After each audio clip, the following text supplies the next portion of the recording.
आता सर्क्युलर मोशनमध्ये हा एक पार्ट आहे व्हर्टिकल सर्क्युलर मोशन. जर या अगोदरचे सर्क्युलर मोशन आपण बघितले तर त्याच्यामध्ये काय होतं, सगळे हॉरिझॉन्टल सर्कलमध्ये मूव्ह होत होते. हॉरिझॉन्टल सर्कल व्हिज्युअलाइज करायचं असेल तर जातं बघा, जातं कसं फिरतं, आडवं फिरतं, गोलाकार फिरतं पण आडवं फिरतं ना.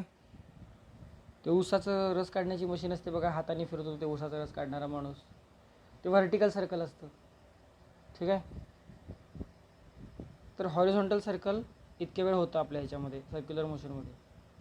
आता व्हर्टिकल सर्कलमध्ये आपल्याला अभ्यास करायचा आहे. म्हणजे एखादी वस्तू आहे, त्याला जर दोरीने बांधलं आणि तुम्ही असं उभ्याने फिरवताय त्याला, ठीक आहे, तर ते व्हर्टिकल सर्क्युलर मोशन एक्झिबिट करतं. सर ह्याचा वेगळ्याने अभ्यास करण्याची गरज काय पडली, तर तुम्ही बघू शकता हॉरिझॉन्टल सर्कलमध्ये ते जे बॉब आहे, ते जे बॉल असतं बघा, ते आपण सर्क्युलर मोशन एक्झिबिट करत असताना त्याची हाईट कधीही आपण बदललेली नाही आहे. पण या जगात तुम्ही जर कधी चुकून जरी कुठल्या वस्तूची हाईट बदलली तर त्याच्यामध्ये आपसूक एक वेगळी एनर्जी निर्माण होते जेव्हा त्याची हाईट तुम्ही बदलता. जर तुम्ही मोटरने पाणी भरून टाकीमध्ये भरलं, टाकी ऑब्व्हियसली सगळ्यांच्या घरात पहिल्या मजल्यावर किंवा गच्चीवर असते. मोटरने तुम्ही पाणी भरतं त्या टाकीमध्ये आणि त्यानंतर तुम्हाला जोपर्यंत पुढच्या वेळेस पाणी येत नाही तोपर्यंत त्या टाकीमधून पाणी आपल्याला सहजगत्या घेता येतं. कशामुळं? कारण आपण त्या पाण्याला एका विशिष्ट उंचीवरती नेऊन ठेवलेलं आहे. मग त्या पाण्याला जेव्हा एखाद्या विशिष्ट उंचीवरती नेऊन ठेवता त्यावेळेस त्याच्यामध्ये आपसूक एक पोटेन्शियल एनर्जी येऊन गेलेली असते. म्हणजे पोटेन्शियल एनर्जी त्याच्यामध्ये स्टोअर राहिलेली असते. त्या पोटेन्शियल एनर्जीचा उपयोग करून आपण त्या पाण्याचा वापर आपल्या दैनंदिन कामासाठी करू शकतो. मग यावरून काय शिकलात, एखादी गोष्ट जर एखाद्या हाईटवरती असेल तर त्याच्याकडे एक एनर्जी असते. त्याचप्रमाणे जर सर्क्युलर मोशनमध्ये इतक्या वेळ आपण बघितलं होतं तर त्याची हाईट कधीही आपण बदललेली नाही. आडव्या वर्तुळाकार भागामध्ये आपण त्याला फिरवलं आहे, वर खाली कधीही चुकून केलेलं नाही. पण आताची जी केस आहे त्याच्यामध्ये आपण वर खाली करणार आहे. ह्या बॉबला आपण इथं तुम्हाला डायग्राममध्ये दिसत असतील, ए पॉईंट आहे, बी पॉईंट आहे, सी पॉईंट आहे आणि डी पॉईंट आहे. अशा वेगवेगळ्या पोझिशनला आपण कन्सिडर करणार आहे. बी पॉईंटची हाईट वेगळी आहे, एची वेगळी आहे, सी आणि डीची सेम आहे. तर हाईट बदलते म्हणजे ह्याच्यावरती एनर्जीचा प्रभाव असेल आणि याच्या अगोदर हाईट बदलली नव्हती म्हणून त्यांच्यावरती आपण ह्या गोष्टीचं डिस्कशन केलेलं नाही. मग आता हाईटच्या प्रभावामुळं ह्याच्यामध्ये काय बदल होतं ते बघूया. मुळात तर एक गोष्ट समजून घ्या की व्हर्टिकल सर्क्युलर मोशन एक्झिबिट व्हायला लागलं आहे, याचा अर्थ हे सर्क्युलर मोशन घडायला लागलं, म्हणजे हे सर्क्युलर मोशन व्हायला लागलं. मग मी तुम्हाला ह्याच्या अगोदर पण म्हणलेलं आहे, सर्क्युलर मोशन अरे मुळात व्हर्टिकल असू द्या हॉरिझॉन्टल असू द्या, सर्क्युलर मोशन घडायला लागलं आहे याचा अर्थ काय आहे की त्याला आतून कोणीतरी ओढत आहे. ठीक आहे. कारण आतून कोणीतरी ओढत असल्याशिवाय सर्क्युलर मोशन होणं शक्यच नाही. जर ही वस्तू आहे, ही वस्तू अशी सरळ चालली आहे, जोपर्यंत त्याला तुम्ही असं ओढत नाही तोपर्यंत ती सर्क्युलर मोशनला सपोर्टच करत नाही, सर्क्युलर मोशन घडूच शकत नाही. ठीक आहे. एक उदाहरणादाखल सांगायचं झालं तर सेंट्रीपिटल फोर्स हा स्टेअरिंग असल्यासारखा आहे. जसं गाडीला वळवण्यासाठी स्टेअरिंग गरजेचं असतं, तसं एखाद्या वस्तूला सर्क्युलर मोशनमध्ये एक्झिबिट करण्यासाठी सेंट्रीपिटल फोर्स हा स्टेअरिंगसारखा ॲक्ट करतो. ठीक आहे. सेंट्रीपिटल फोर्स हा स्टेअरिंग आहे सर्क्युलर मोशनचा. मग आता जर आपण यामध्ये प्रत्येक पॉईंटला, प्रत्येक पोझिशनला वेगळं वेगळं ॲनालिसिस केलं तर अप्पर मोस्ट पोझिशनला, ज्याला आपण ए असं नाव दिलेलं आहे, त्या पोझिशनला जर आपण बघायला गेलं तर सर्क्युलर मोशन एक्झिबिट करायला लागले असं समजून चालला तर ह्या दोरीमध्ये टेन्शन असणार आहे. ही दोरी इथं होती ना, आता ती आता असं गेली समजा इथंपर्यंत, आता इथं पोचली आहे, तर या दोरीमध्ये टेन्शन ऑब्व्हियसली असणार आहे.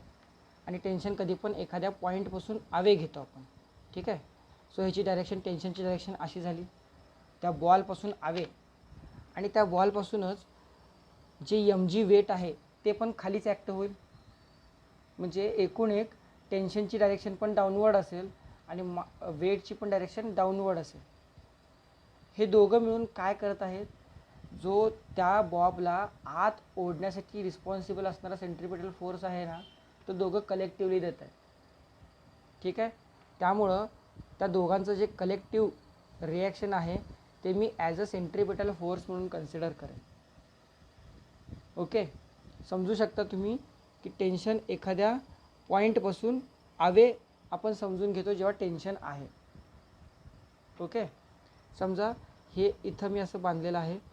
जर हा असा बॉब असेल आणि मी ह्या बॉबच्या हिशोबाने विचार करत असेल तर माझं टेन्शनची डायरेक्शन अशी असेल. बॉबच्या ठिकाणी जर मला फोर्स बॅलन्स करायचा असेल तर. पण जर मला याच्या डायरेक्शननी म्हणजे हे जे फिक्स्ड पॉईंट आहे ना ह्याच्या हिशोबाने जर मला डायरेक्शन चेक करायची असेल तर मी टेन्शन असं आहे असं समजा. टेन्शन कधी पण अवे फ्रॉम द जॉईंट असतं. ठीक आहे. हे लक्षात ठेवा. एक वाक्य कुठेतरी असं वरती लिहून ठेवा. Tension will be shown away from the joint. मग ते कुठेही असू दे. ठीक आहे. ह्या गोष्टी तुम्हाला हळूहळू जेव्हा तुम्ही सारखं बघता सेम वेमध्ये तुम्हाला इलॅस्टिसिटी चॅप्टरमध्ये पण हे पाहायला मिळेलच. तर टेन्शन कधीही अवे फ्रॉम द जॉईंट दाखवलं जातं. त्याचप्रमाणे इथं अवे फ्रॉम द जॉईंट दाखवलेल्या त्या डायरेक्शन खाली येईल आणि स्वाभाविकरित्या वेटची डायरेक्शन तर खालीच येणार आहे. मग ह्या दोघांची डायरेक्शन सेम आल्यामुळे ह्यांचं collective tension at point A आणि mg ह्या दोघांचं कलेक्टिव्ह मेजर आपण सेंट्रिपिटल फोर्स म्हणून वापरलेलं आहे. आता इथे एक गोष्ट लक्षात घेण्याजोगी आहे की याच्यामध्ये कधी हे सर्क्युलर मोशन फेल होईल. काही जणांना असं वाटेल की स्पीड 0 झाल्यानंतर फेल होईल. अरे ते तर ऑब्व्हियसली फेल होणारच आहे, त्याच्याबद्दल काय वादच नाही. पण असंही कधी होऊ शकते ना की स्पीड आहे पण तरी देखील सर्क्युलर मोशन फेल झालं. ठीक आहे. असं होऊ शकतं. तुम्ही जर एखादं बॉल पूर्ण असं फिरवा लागलात आणि त्याला हवी असलेली स्पीड मिळाली नाही तर ते पूर्ण सर्क्युलर मोशन एक्झिबिट न करता जर मी जर तुम्हाला डायग्राममध्ये दाखवायचं म्हणलं तर हे असं फिरायला लागलं आहे. समजा हे असं फिरायला लागलं, आता असं फिरायला लागलं आणि त्याला स्पीड हवी असलेली गरजेची नाही मिळाली तर ते इथून असं खाली येऊन पडू शकतं. हे असं पाथ एक्झिबिट करणार नाही, इथून खाली पडू शकतं. किंवा इथंपर्यंत गेलं स्पीड कमी आली, इथून खाली असं पडलं. इथंपर्यंत गेली, इथून खाली आलं, स्पीड खाली पडलं असं. तर हे असं कसंही खाली पडू शकतं जर त्याला हवी असलेली स्पीड मिळाली नाही तर. ठीक आहे. पण इथं खाली पडण्याअगोदर काहीतरी स्पीड होती ना. 0 स्पीड असेल तर ते इथनं पुढं जाणार पण नाही. त्यामुळे 0 स्पीडची कंडिशन नसणार आहे एखाद्या वस्तूला. सर्क्युलर मोशन एक्झिबिट कधी होऊ शकत नाही. एकतर 0 स्पीड असल्यावर होत नाही, मान्य आहे.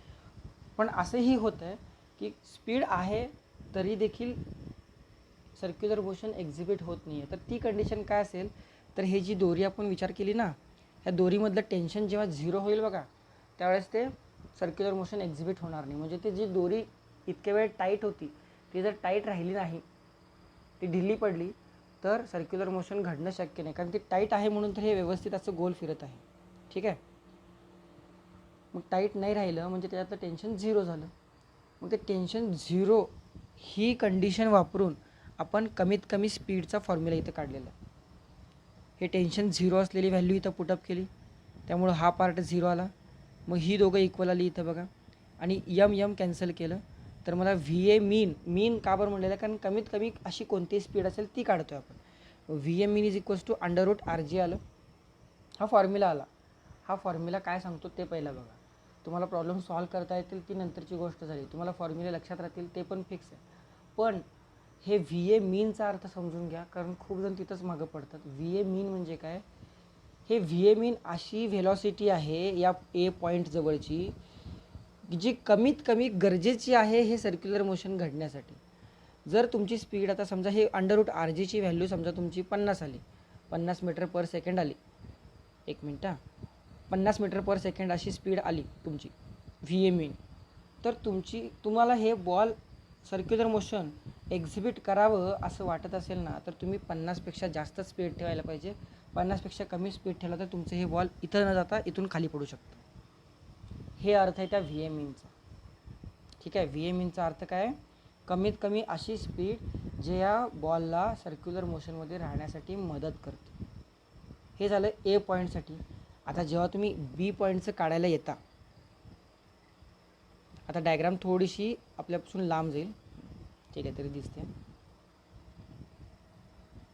तर लोअर मोस्ट पोझिशन म्हणजे बीसाठी बघा काय म्हणलेलं आहे. बीसाठी काय नाही आहे ह्याच्यामध्ये. परत तुम्ही जर ह्या पॉईंटला डिस्कस केला तर ह्याच्यामध्ये टेन्शन असणार आहे ऑब्व्हियसली. फिरायला लागलं म्हणलं हे away from the joint direction अशी येईल, अवे फ्रॉम द ह्या बॉब डायरेक्शन टीची वर येईल, आणि मास तर कायम खाली ॲक्ट होत असतं, मास खाली येईल. ह्या दोघांच्या कॉन्ट्रीब्युशनमधून उरलेलं म्हणजे टी वरती ॲक्ट व्हायला लागलं आहे, एम जी खाली ॲक्ट व्हायला लागलं आहे.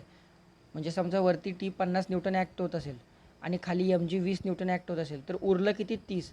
तर ते 30 जातं आपल्या सेंट्रिपिटल फोर्सच्या नावाला. ठीक आहे. म्हणजे ह्या दोघांच्या वाटणीमध्ये एकमेकांच्या विरुद्ध दिशेला आहेत ना ह्यानी, तर एकमेकांच्या विरुद्ध दिशेमुळं ह्याच्यावरती पडणारा इफेक्ट कमी असतो, आणि त्यामुळं तेवढा इफेक्ट तो सेंट्रिपिटल फोर्स म्हणून कन्सिडर केला जातो. इव्हन तुम्ही डायरेक्शनवरून पण अंदाज लावू शकता. वरच्या केसमध्ये डायरेक्शन दोघांची सेम होते, ह्या केसमध्ये डायरेक्शन बदललेले आहेत. ठीक आहे. त्यावेळेस तो बॉल वरती होता आणि त्याचं सेंटर खाली होतं, त्यामुळे टेन्शन त्याचं सेंटरकडं ॲक्ट होत होतं. आता बॉल खाली आहे आणि त्याचा सेंटर वर आहे, सेंटरकडं त्याचं डायरेक्शन वरच्या साईडला, आणि मास आणि इंटू ग्रॅव्हिटेशनल ॲक्सेलरेशन म्हणजे वेटचं डायरेक्शन कायम खालीच असणार आहे, भले ते टेन्शनचं डायरेक्शन कुणीकडं का असेल. त्यामुळे ह्या बी पॉईंटला त्या दोघांची दिशा पूर्णपणे उलटी येते, आणि त्यामुळंच की काय इथं तुम्हाला T B minus M G is equals to centripetal force मिळतं. ठीक आहे. आता हे तरी फोर्स बॅलन्स केला, पण आपल्याला फोर्स बॅलन्सवरून ह्याचं आन्सर मिळणार नाही आहे. आपल्याला व्हेलॉसिटी ॲट पॉईंट बी काढायची. ठीक आहे. मग मी काय म्हणलं मगाशी की जेवढी पोटेन्शियल एनर्जी असते आपली, ती पोटेन्शियल एनर्जी ह्या ए पॉईंटला वेगळी होती.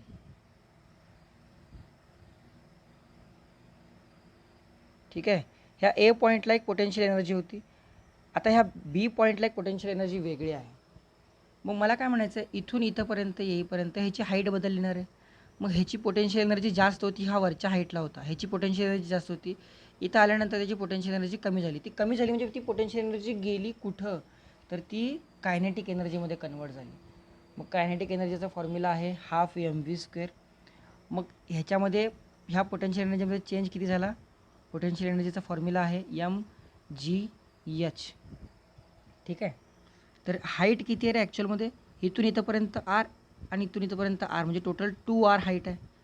तर एम जी एचमध्ये एचच्या ठिकाणी 2R येईल, आणि डेल्टा के ई म्हणजे कायनेटिक एनर्जीमध्ये किती फरक पडला आहे.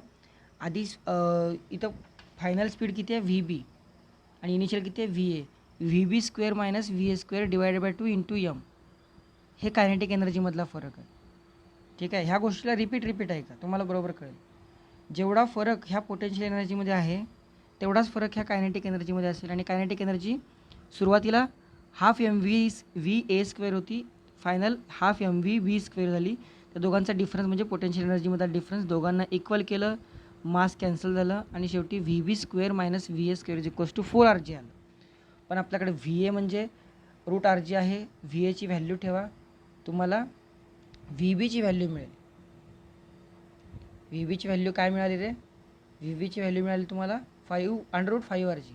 कधी व्ही एची व्हॅल्यू तुम्ही ह्या फॉर्म्युल्यामध्ये ठेवल्यानंतर. मग आता हे व्ही बी मीन काय, परत व्ही बी मीन म्हणजे काय, कमीत कमी एवढी स्पीड पाहिजे जेणेकरून हे जे बॉब आहे ते सर्क्युलर मोशनमध्ये राहील. ठीक आहे. सेम वेमध्ये इथं तुम्हाला एक मी घरचं काम दिल्यासारखं समजा की याच्यामध्ये पण मिडल पोझिशनला डेल्टा पी ई. आता समजा टॉप पोझिशनपासून आपण विचार करायला लागलो. ठीक आहे. जर टॉप पोझिशनपासून आपण विचार करत असेल तर इथं ए पॉईंट होता, एपासून सीला धरा, सी आणि डीला सेमच असणार आहे स्पीड, एपासून सीला धरा. तर हे हाईट किती बदल झाला रे, आर बदल झाला. म्हणजे पोटेन्शियल एनर्जी किती चेंज झाली, एम जी इंटू एच म्हणण्याच्या ऐवजी M G into R change झाली. आणि फायनल वेलॉसिटी किती आहे रे, व्ही सी आहे, आणि इनिशियल किती आहे व्ही आहे. तर त्या दोघांचा डिफरन्स, कायनेटिक एनर्जीचा difference half M V C square minus V A square येईल. एम कॅन्सल होईल. त्यानंतर तुम्ही व्ही सी स्क्वेअर काढू शकता व्ही एची व्हॅल्यू ठेवून. व्ही एची व्हॅल्यू तुम्हाला ऑलरेडी सांगितलेलं आहे, त्याप्रमाणे व्ही सीची व्हॅल्यू √3RG येईल, आणि हीच व्हॅल्यू